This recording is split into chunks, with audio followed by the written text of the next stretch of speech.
Welcome to the next interview guest on the Galaxy Man Show for today. The next interview guest is known by the name of Krystal King, singer and songwriter. If you don't follow Krystal, definitely go give her a follow. I'm going to add Krystal into the live right now. Today's Galaxy Man Show is sponsored by Tyler Rodriguez Music Merch, so get your Tyler merch today. Let's add Krystal in right now and have a chat with Krystal. Hi. Hello, Krystal. How's it going? Doing great. How are you? Really good, thanks. Awesome. Well, thanks for having me on. No, you're very welcome.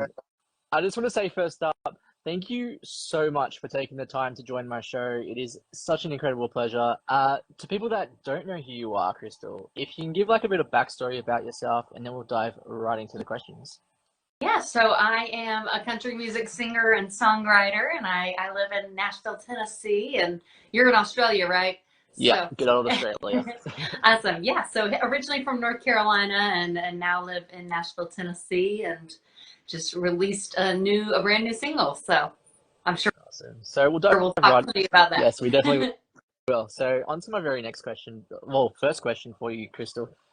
Onto the single House Fire, which is such an incredible release. Whoever hasn't heard of House Fire, definitely go have a listen. It's incredible and it's really well done, by the way. And you've done such an incredible job with this song, Krystal.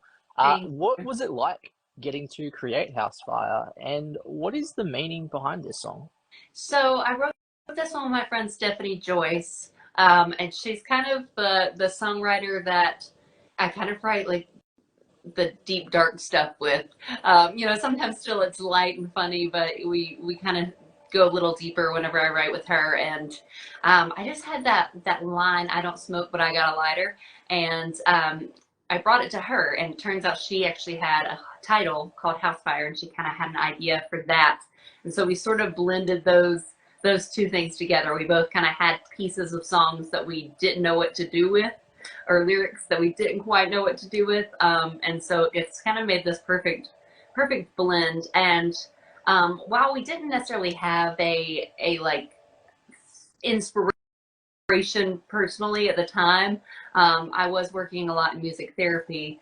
And I think for me, that song was kind of a way to just process those like heavy emotions that maybe I didn't feel personally, but that like I heard them talking about, and I was kind of taking on as like the therapist. So I think for me, that was sort of like a way to just explore those emotions and kind of empathize. So on to my very next question for you. So you've also created a song called Winnie and White Lies, which is another incredible title of a song. What was it like creating this one, and what's the meaning behind this So song? that is a sassy cheating song. And I do have to tell everybody after, so this is all part of an upcoming album.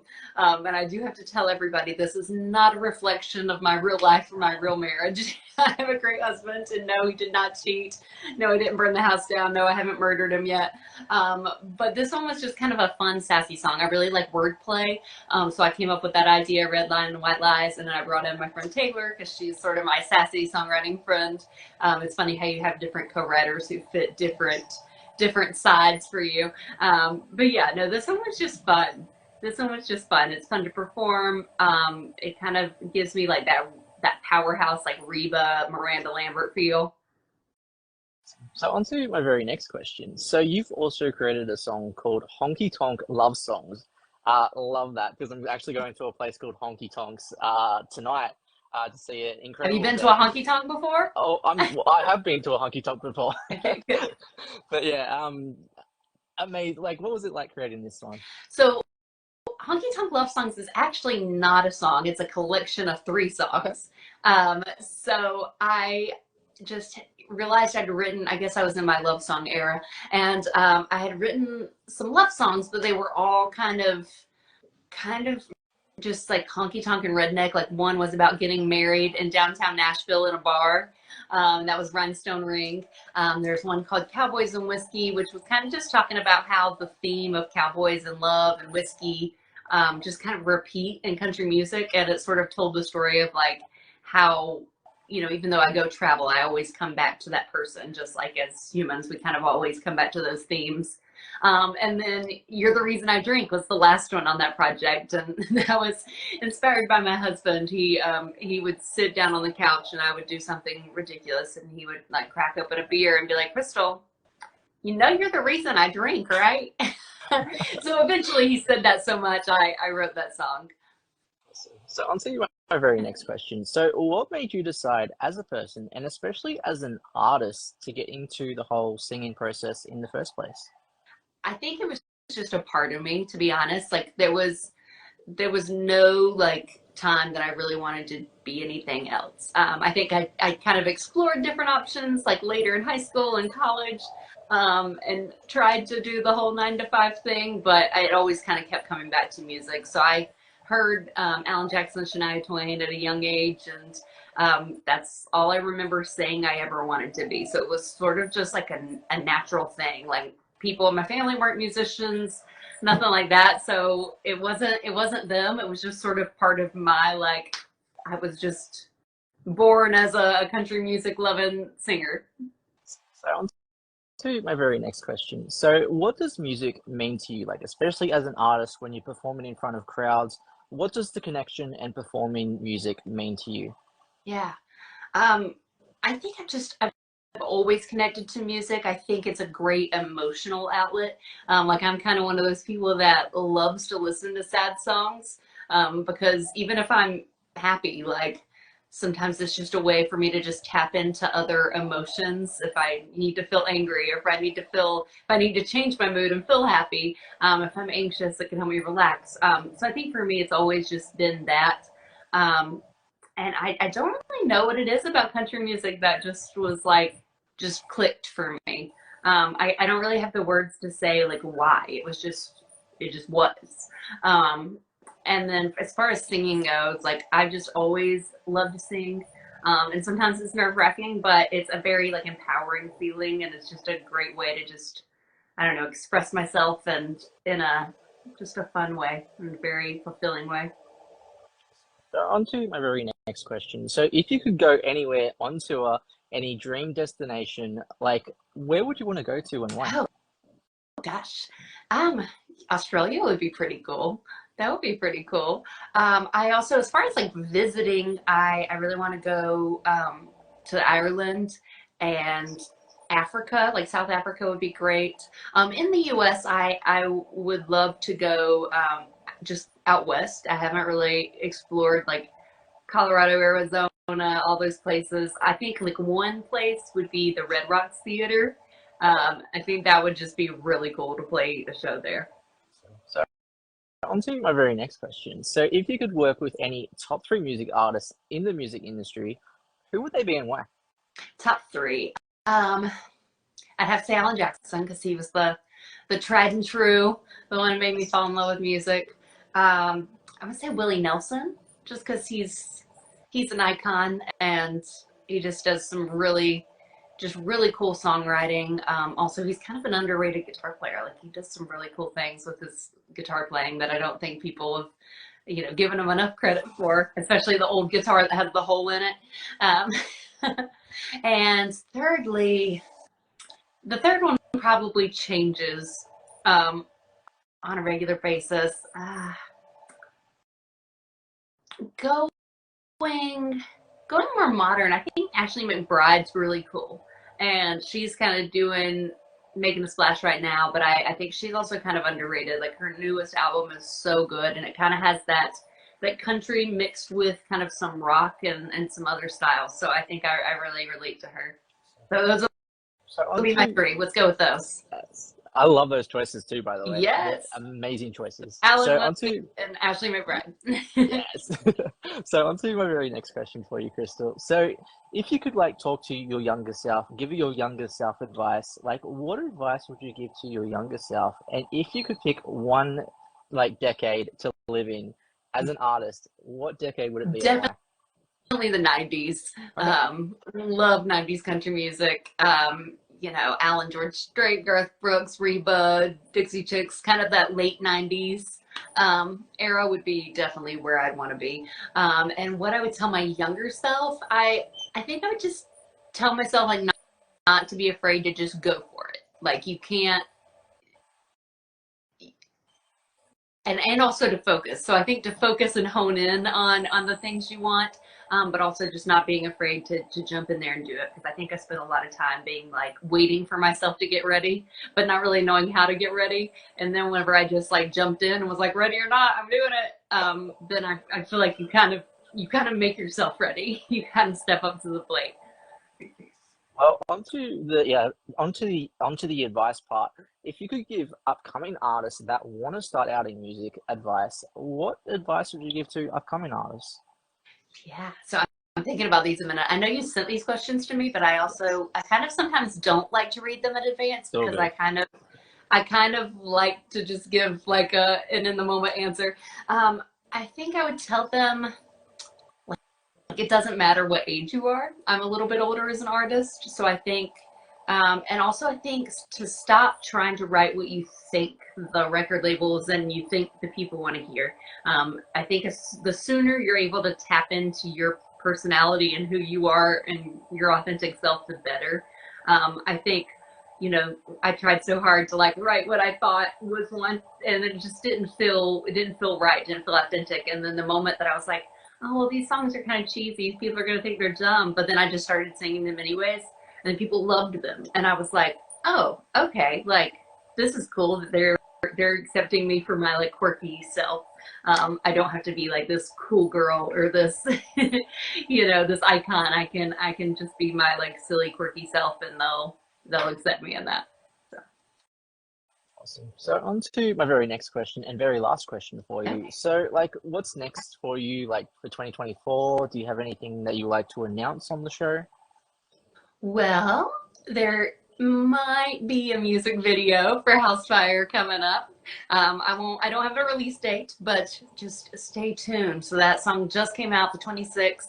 Go stream it on all the platforms. And yeah, I think we're going to be premiering a music video for that in a few weeks. So stick around, and we'll be touring. I'll be releasing new music, but I think that's the soonest announcement.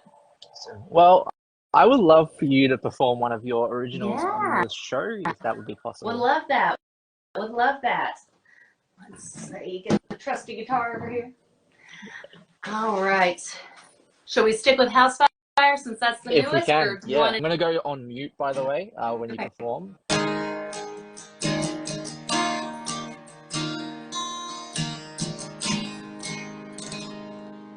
I could say that I'm lonely, could say that I'm bored, but how the wrinkles press the collar, just put it in the door. I could say that I'm restless, that I'm not in love, but I do my best to pick up the mess sleeping on the underworld. Call it good enough. I don't smoke, but I got a lighter. I ain't sick, but I got pills. Up till now, I haven't used them, but maybe someday I will. Don't drink, but I got bourbon sitting in the closet in the back. I don't smoke, but I got a lighter. Someday I'm gonna start a house fire. Yep, stream it. You want to hear the rest? Yes. Well, I just want to say thank you so much again, Krystal, for taking the time to join my show. It means so much, and it means the absolute world to me that you have joined my show today. Everyone, definitely go get behind more inspiring artists like Krystal King. Go follow her on Spotify, all the amazing platforms. Any last final thoughts that you'd like to share to people on the show? I like your hat. Thank you. So I like your hat, and just give me a follow. I'm on Instagram, Facebook, TikTok, all the places, and Housefire's out now.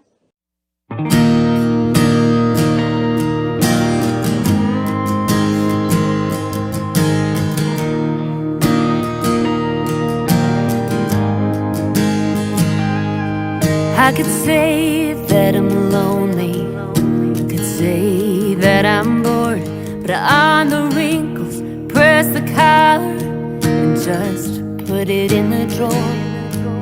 I could say that I'm restless, or that I'm not in love. So I do my best to pick up the mess and sweep it all under the rug. Call it good enough. I don't smoke, but I got a lighter. I ain't sick, but I got pills. Up till now, I haven't used them, but maybe someday I will. Don't drink, but I got bourbon sitting in the closet in the back. I don't smoke, but I got a lighter. Someday I'm gonna start a house fire.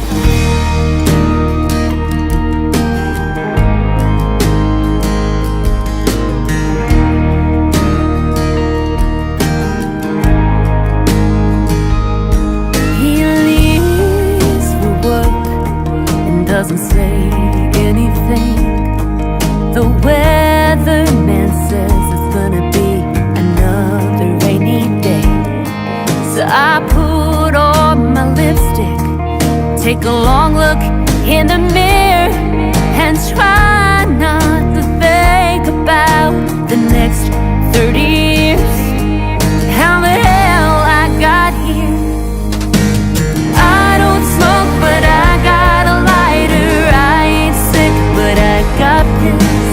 Up till now, I haven't used them, but maybe someday I will. I don't drink, but I got bourbon sitting in the closet in the back. I don't smoke, but I got a lighter. Someday I'm gonna start a house